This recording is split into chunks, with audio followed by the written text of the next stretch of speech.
নমস্কাৰ বন্ধুসকল অসমীয়া কুইজৰ 92 নম্বৰ খণ্ডটিলৈ আপোনালোক সকলোকে স্বাগতম জনাইছো। আজিৰ অনুষ্ঠানটোত 10টা সংগ্ৰহিত প্ৰশ্নোত্তৰ লৈ আহিছো।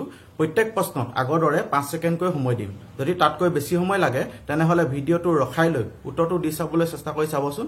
শেষত কোনে কেইটা উত্তৰ দিব পাৰিছে কমেন্ট কৰি জনাব। তেনেহলে দেৰি নকৰি আজি অনুষ্ঠানৰ প্ৰথম প্ৰশ্নটো আগবঢ়াইছো। ডক্টৰ মামণি ৰয়ছম গোস্বামীৰ সাহিত্য একাডেমী বঁটাপ্ৰাপ্ত গ্ৰন্থখনৰ নাম কি?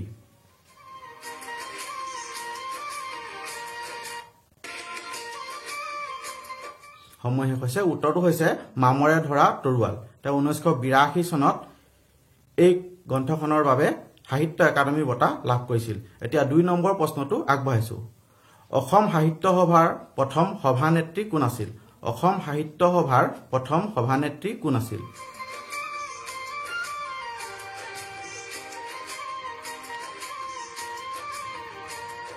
সময় শেষ হৈছে। উত্তৰটো হৈছে নলিনীবালা দেৱী। তেওঁ প্ৰথম সাহিত্য সভাৰ মহিলা সভাপতি অৰ্থাৎ সভানেত্ৰী আছিল। এতিয়া 3 নম্বৰ প্ৰশ্নটো আগবঢ়াইছো। অসম সাহিত্য সভাৰ প্ৰথম সম্পাদক কোন আছিল?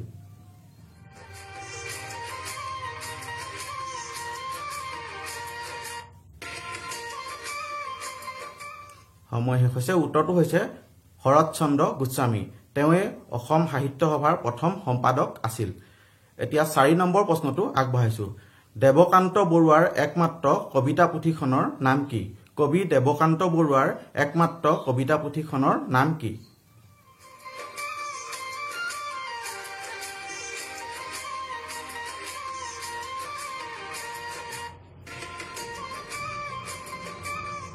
সময় শেষ হৈছে। উত্তৰটো হৈছে সাগৰ দেখিছা।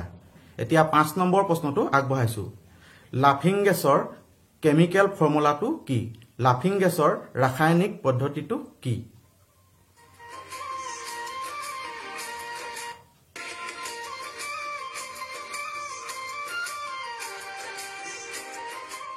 সময় শেষ হৈছে। উত্তৰটো হৈছে N2O। এতিয়া 6 নম্বৰ প্ৰশ্নটো আগবঢ়াইছো। সংযুক্ত আৰব আমিৰশ্বাহীৰ ৰাজধানীখনৰ নাম কি? সংযুক্ত আৰব আমিৰশ্বাহীৰ ৰাজধানীখনৰ নাম কি?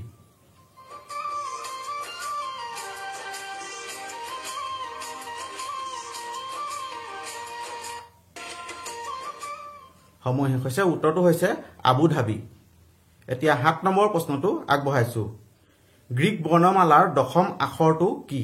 গ্ৰীক বৰ্ণমালাৰ দশম আখৰটো কি?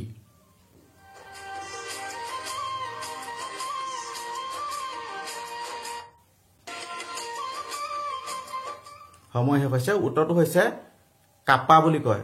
যেনেকৈ আলফা বিটা গামা গ্ৰীক বৰ্ণমালাৰ প্ৰথম দ্বিতীয় তৃতীয় তেনেকৈ 10 নম্বৰটো হৈছে কাপা। এতিয়া 8 নম্বৰ প্ৰশ্নটো আগবঢ়াইছো। চীন দেশৰ কইনাই পৰম্পৰাগতভাৱে কি ৰঙৰ পোছাক পৰিধান কৰে?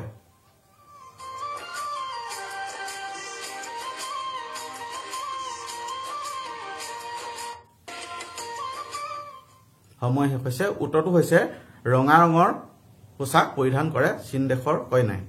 এতিয়া 9 নম্বৰ প্ৰশ্নটো আগবঢ়াইছো। গুৰু নানকে কোনটো ধৰ্ম প্ৰতিষ্ঠা কৰিছিল?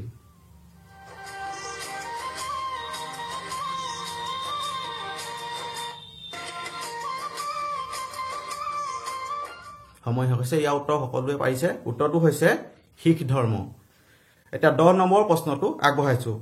মহম্মদ আলী জিন্নাই কোনখন ৰাষ্ট্ৰ প্ৰতিষ্ঠা কৰিছিল?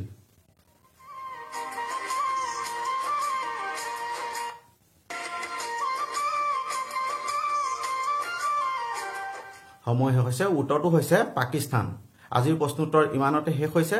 যদি ভিডিঅ'টো চাই অকমান হলেও ভাল পালে তেনেহলে লাইক কৰিব আৰু ভাল হৈছে বুলি কমেন্ট কৰি উৎসাহ যোগাব। পৰৱৰ্তী খণ্ডত পুনৰ লগ পোৱাৰ আশাৰে আজি অনুষ্ঠানৰ পৰা বিদায় মাগিছো। ধন্যবাদ জনাইছো সকলোকে।